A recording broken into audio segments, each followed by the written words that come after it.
31st सेलिब्रेशनसाठी आम्ही आलो आहोत रॅले डाऊनटाऊनमध्ये आणि इथे तुम्ही गर्दी बघू शकता, किती गर्दी झाली आहे।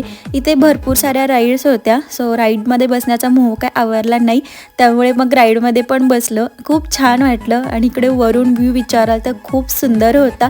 इथे बऱ्याचशाच राईड होत्या, पण आम्ही मात्र एकाच राईडमध्ये बसलो। सुंदर असा क्रिसमस ट्री पण इथे बनवलेला आहे आणि लोकांना विकत घेण्यासाठी पण इथे स्टॉल्स होते। सेल्फी पॉईंट्स पण भरपूर बनवले होते, लाईट शोज पण होते। सो इकडे आल्यानंतर लोक भरपूर फोटो व्हिडिओ काढू शकतील असं होतं। इथे लाईव्ह कन्सर्ट पण होता, लाईव्ह कन्सर्टवरती भरपूर लोक नाचले। आणि खाण्यापिण्याबद्दल विचाराल तर इथे जवळपास 40 ते 50 फूड ट्रक आले होते। खूप छान व्हरायटीचं फूड अवेलेबल होतं, पण मोस्टली नॉनव्हेजमध्ये।